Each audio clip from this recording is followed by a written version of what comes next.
Hi. Hello. Welcome, welcome. I'm so excited. My first one. You look so freaking cute. Your Oh, style is thanks. always on point. I love it. How is your week going? My week is going really well. I didn't even realize it was Wednesday already. It's going by fast. Hi, everyone. This is so exciting. So we've got a lot of new faces and ladies on here today. Last week's call was recorded and I added it to the Discord chat, but obviously we're having some technical difficulties with the Discord. So I think this week I'm going to add the recording to YouTube and then add all of the past recordings in a YouTube link instead of linking it directly to Zoom. So fingers crossed, you guys just keep me in the loop if you have any trouble viewing it. Let's start with, I want to hear some wins from you guys so far this week. Who wants to go first? Bridget. Um, I guess I'll go first. Let's do it. Sure thing. Wins for this week. It actually started last week, and so I think first off, the win is to have it happen 2 weeks in a row. But I've been, instead of making like weekly checklists for work, and I know Sarah, you kind of know what I do for work and how dynamic my weeks are and how they can change. So I've been starting to make just daily checklists and making sure that what I put on it is something that I can get done in that day. And I have been checking off my to-do list. Whereas if I did it for a week, I wouldn't check them off because they were too big picture thinking. Mhm, So I've started to do, which I used to do when I had a more regular type job. Um, mhm. so it's a win now getting myself a little more organized with the chaotic work that I do. Absolutely. Small digestible tasks for the win. And I Yes. like the word that you use, dynamic, right? Because it's all about how you frame your situation, your lifestyle. Hmm. And I like that dynamic instead of, right? What comes to my mind is maybe chaotic. But Hmm. really, when you frame it as dynamic, you're like taking it in stride. So I love that. Yeah, I actually like that in a job. I like not really knowing what my week's gonna look like week to week. So I asked for this. Very very good. Well, awesome. Congrats on a great week too. Thank you. How about Miss Bridget? Would you like to go? Is this thing on?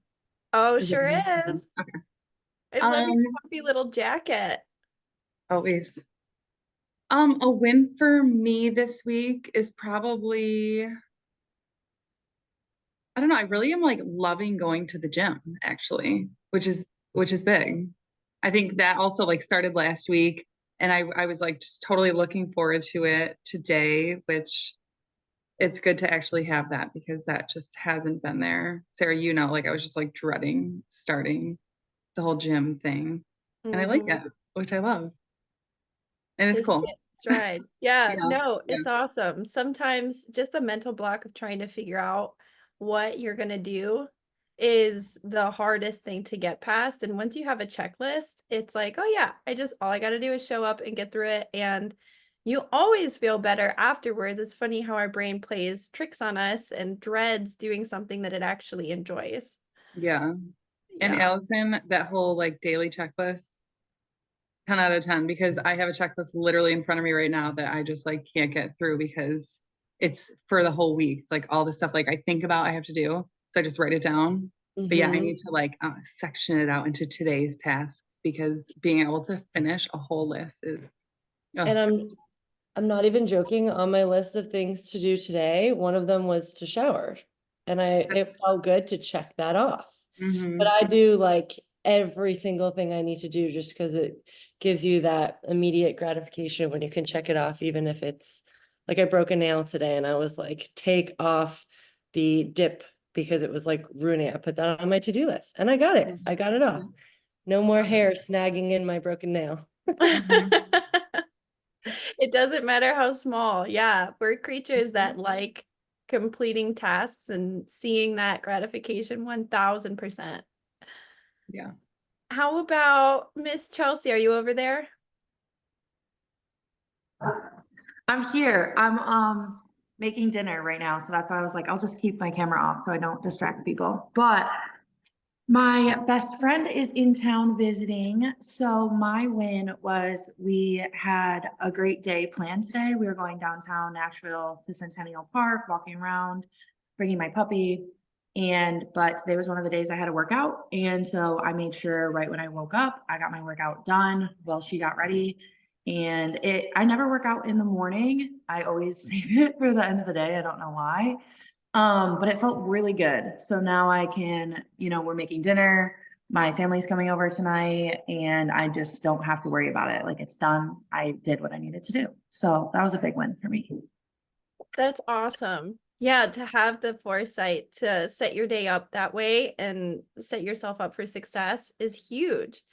And Yes. it's so easy to like meld your schedule to whatever the friends and family or whatever twists and turns your life takes. But when people come into your house, it's okay to prioritize the things that are important to you. And just like you did, I know obviously because I'm a part of your life now, but I know that you had family in town the other week and you did such a good job like integrating your family into your health journey and even offering to bring them along to the gym. Like that is huge. Yeah, it's been a lot of fun to share it with them too. And Marissa even was going to do the workout with me this morning and she decided she didn't want to. And I was like, that's okay. I still need to get it done. And I still did it. And so it's Um, been working really well. I'm so proud of you. Awesome. Thanks. Allie, you're last but not least. Okay, I am driving. Can you hear me? We sure can. Okay, I'm not gonna turn my I'm not gonna turn my video on, but as long as you can hear me. Um, I would yeah, I would probably say that my win this week would be tracking all my food and my macros. I've trained with Sarah a long time and she knows I used to obsess. I used to be one of those people who it was like an unhealthy my fitness pal kind of thing, and it took me a long time to try to even track any kind of food just because I didn't want to become obsessive again. But I feel like this past week I have really nailed down my macros and I feel good about my meal prep and my food for the week, so I don't have to think about it. And I'll send Sarah pictures of my food and she'll question me and I'm like, no, I got it. It's all here. I'm all good. So I think that's my win for the week. Absolutely. Yeah, I love it. And honestly, just taking the guesswork out of what you're going to eat through the week can be really helpful depending on your personality type. Like if you just want to plan it out and get it out of the way and you're fine with having your organized meals, great. I think more power to you. So that is awesome, Al. All right. Well, I guess it's my turn. I am going to share my screen with you lovely ladies here. And we are going to talk a little bit about circadian rhythm. I put this cute little music note as a play on words. I think I can let's do full screen.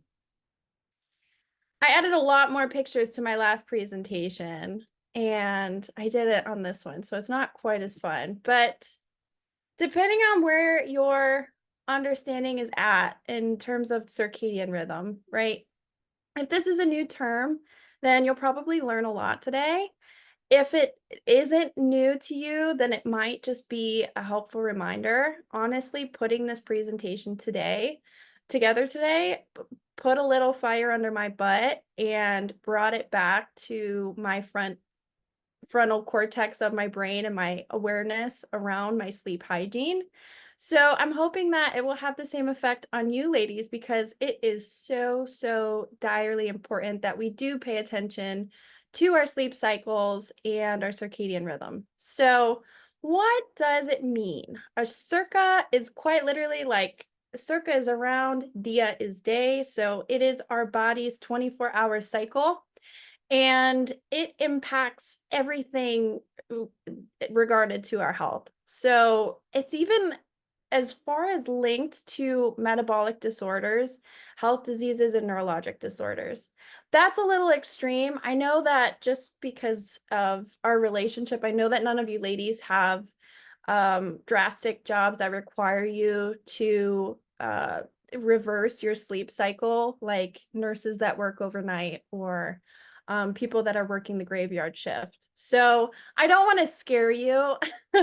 You all have relatively healthy sleep cycles, but there's always room for improvement. So our master clock is located in the hypothalamus. I know hearing that word kind of scratches a weird place in your brain, probably like 6th grade science class.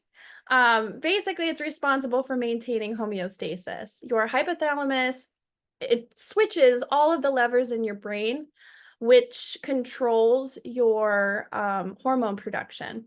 And hormones impact everything, right? How we feel, how we can concentrate, literally everything, into how our personality even shows up into our day, like our mood and our outlook.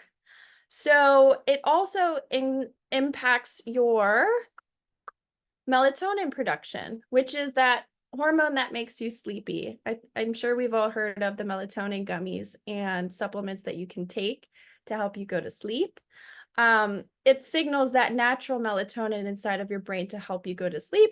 And then it signals cortisol when it's stimulated by light when you wake up in the morning. So obviously, when your circadian rhythm is out of whack, these hormones get a little screwy, and we end up with the wrong level of cortisol in our body throughout the day. And that can be really problematic because that directly impacts how your body composition shows up, right? How your metabolism functions, your ability to lose and gain weight. So beyond just the weight factors, your circadian rhythm actually impacts 40% of your genes inside of your body. So it's massive. It controls your sleep patterns, your cognitive function, your metabolism and gut health, how your body breaks down food, your appetite and your hunger cues, your immune system function, and your body temperature, just to name a few. So if it's not sitting in yet how massively important our sleep is to our health, I'm hoping that this is giving you some perspective. Really, I would say the appetite and the hunger cues can be the most frustrating, along with this ability to lose and gain weight. Because those cortisol levels are so hard to manage, there's really nothing that we can take in a pill form that combats that higher cortisol level. So the only way that we can get it down and manage it is through lifestyle changes. So our most common stressors here: traveling through time zones. If you are a crazy world traveler, that's a whole nother bag of worms. It's really hard to manage your sleep-wake cycles if that is you, but I know that it's not. So on the rare occasion that you do travel through a time zone, right, you just take a little bit of melatonin and get back in the groove with things. It's generally not a huge problem in most people's lives. So also your sleep-wake cycles, depending on what time you have to go to sleep and wake up for work, that can be challenging. Your eating regimen, how much caffeine you're drinking, how much alcohol you're drinking. And then this other weird thing that I came across, which I thought was interesting, and I wanted to share with you guys.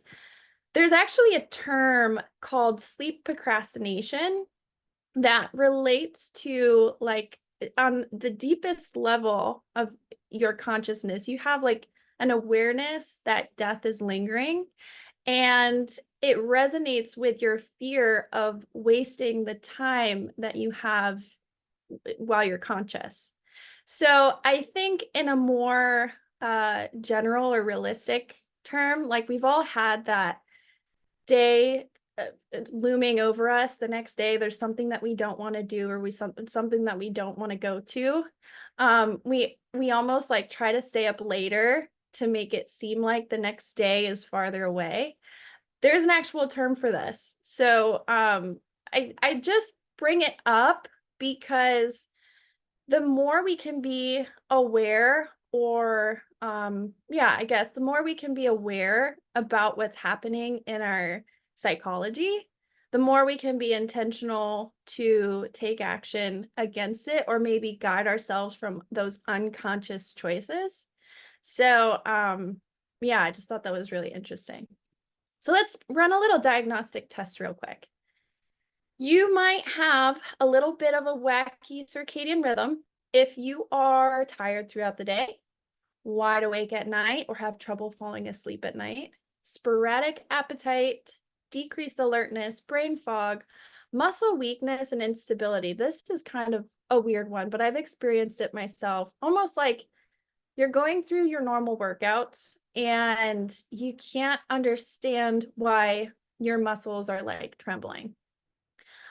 Just something to be aware of if you are having kind of an off sleep week and you start to notice that in your workouts. It's very common.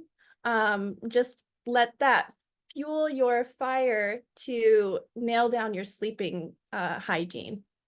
And then also social jet lag. When we get out of our normal sleeping routines on the weekends, right? If we're out partying and doing whatnot, if you sleep in on the weekend, you feel wrecked on Monday. So what do we do with all of this information? And I'm hoping, and I know that a lot of you are already practicing some of these really good things, but just some creative ideas. I highly recommend this one, sunning in the morning. If you have access to a balcony or a front yard, or even if it's just walking out to your mailbox to get the mail in the morning, set your day up so that you can get out into the sunlight within the first 20 minutes of waking up. Just even if it's 2 minutes, it makes such a big difference in your physiology, to help wake you up, to help signal all of the right hormones to get your sleep cycle on track. And actually, social interaction is another cue to that hypothalamus, right? Yes, hypothalamus, to trigger those hormones, right? So social interactions, even if it's with animals, with your partners you're living with, your family members or coworkers first thing in the morning, make an effort to have a little conversation. It's good for your body, actually.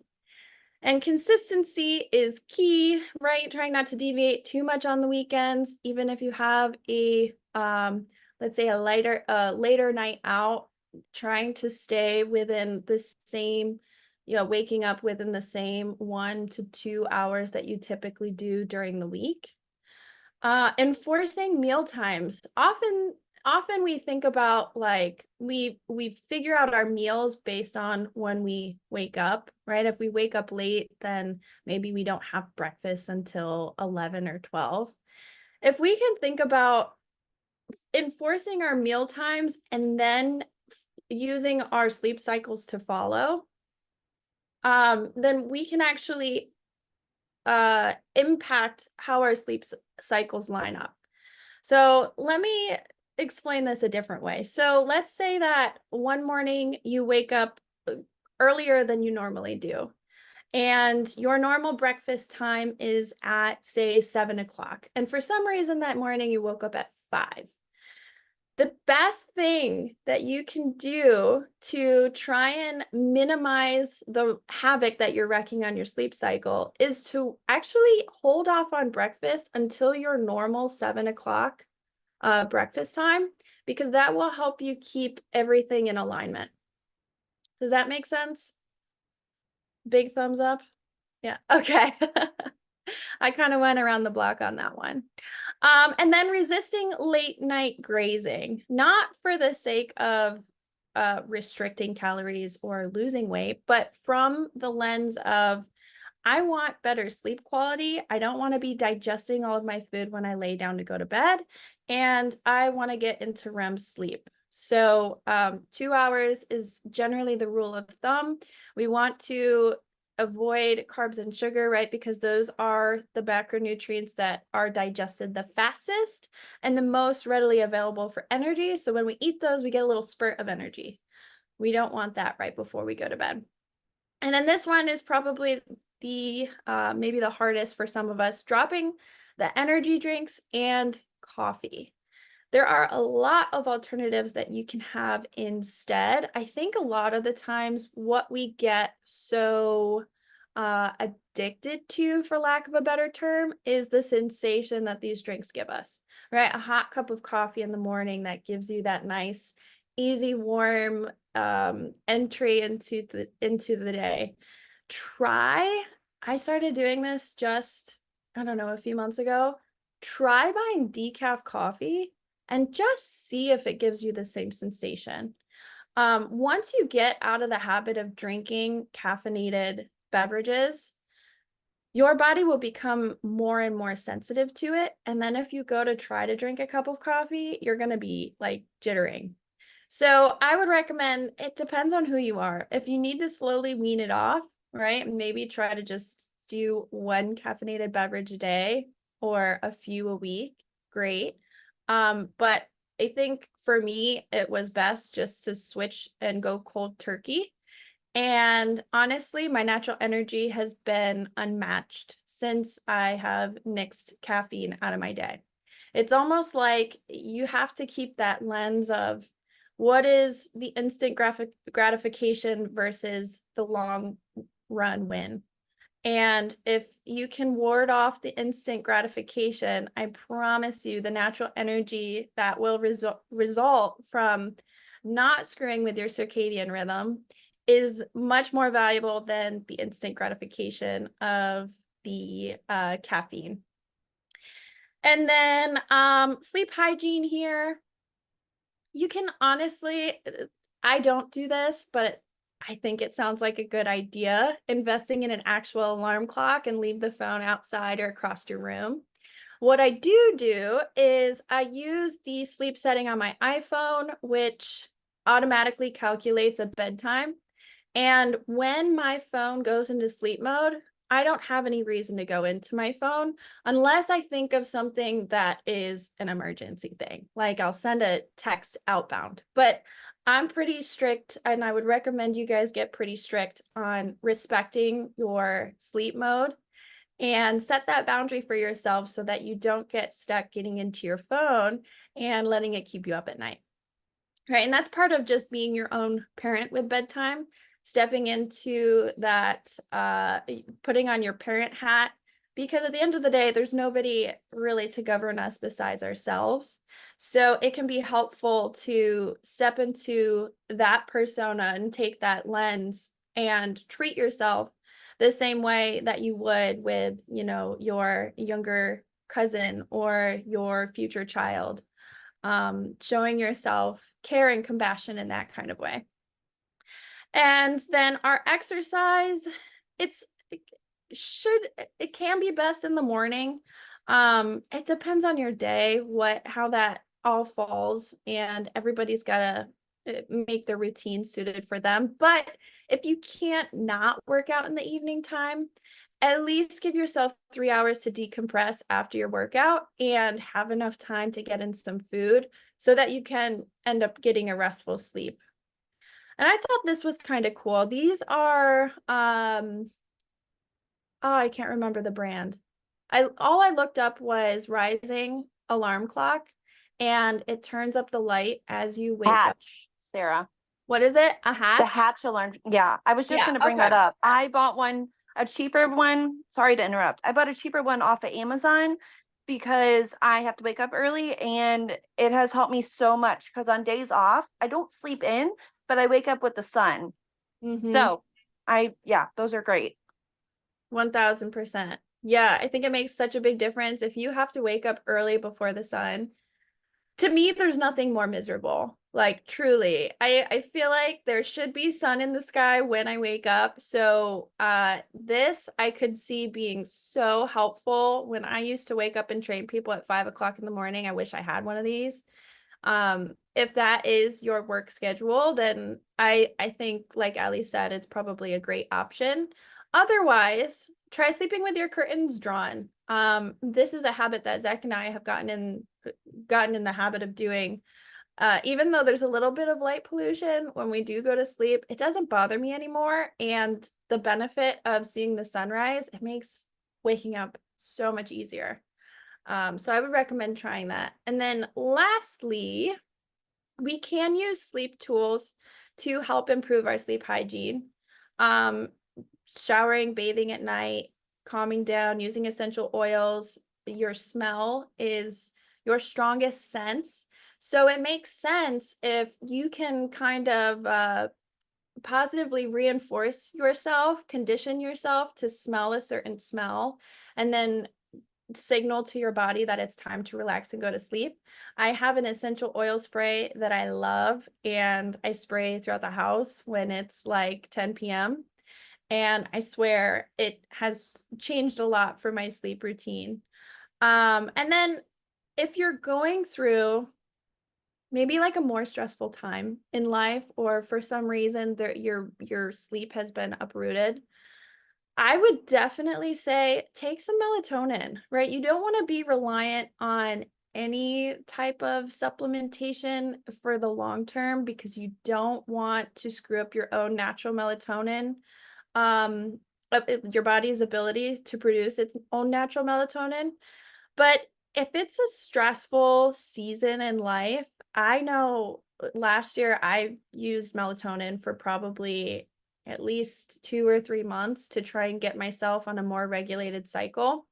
And I will say also, while I was in the process of getting off of birth control, I used melatonin a lot because my hormones were so out of whack and I just could not wind down at night. So don't be afraid to use it as a tool, but just do be aware of the impact of using it over the long run. I would say, maybe 3 months at the longest, and then give yourself a break and decompress from that and then try it again. Yeah, I think that's really all I have for you guys today. I feel like I have been talking for a little while, but anybody have any questions, comments, whether pertaining to circadian rhythm or not? I just would like to say magnesium supplements have really helped me with my sleep cycle. I personally can't take melatonin because it messes with my dreams, but I've always kind of struggled with sleep. And ever since I started, I take kind of like a magnesium complex. Love it. It's changed my whole world with sleeping. I don't worry about not sleeping anymore. That's awesome. I know a few people that take magnesium as well. Just to note, there's magnesium for energy and there's magnesium for sleep. So make sure you're not taking the one that you're supposed to take in the morning versus the one you're supposed to take at night. There's like two different kinds, or there's multiple different kinds. But I know somebody that takes it in the morning and then my mom takes it at night. So somebody I know takes it to be alert and then my mom takes it to sleep. So beware of which magnesium you choose. Yes, and beware, magnesium citrate is really good for helping with constipation. So, there's that too. You probably don't want to take that right before bed either. Anything else, ladies?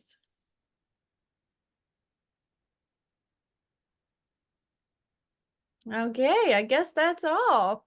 Does anybody have any burning questions that maybe they didn't get answered on your check-ins today, or lingering comments that maybe we just haven't gotten a chance to have a conversation about outside of this? Everybody's good. Okay. Well, I so appreciate all of your time this evening. This has just been so fabulous. I love seeing your beautiful faces on here and having the interaction. This is truly what makes this feel like a team. So I hold these calls so near and dear to my heart, and I'm just so grateful that you guys all joined me for this little circadian rhythm presentation tonight. I will share this on our Discord. I'm going to drop it into YouTube first and then try to link it that way, like I said before. And our next call won't be for probably another 4 weeks. But if you have any questions or comments or concerns or feedback from how tonight went, you can always just reach out. And as always, I am just a text or a call away. So let me know if you guys need anything. Thank you, Sarah. Thanks for Yeah, the thank info. you. My Thanks. pleasure, guys. Have a great night. Bye, guys. Bye.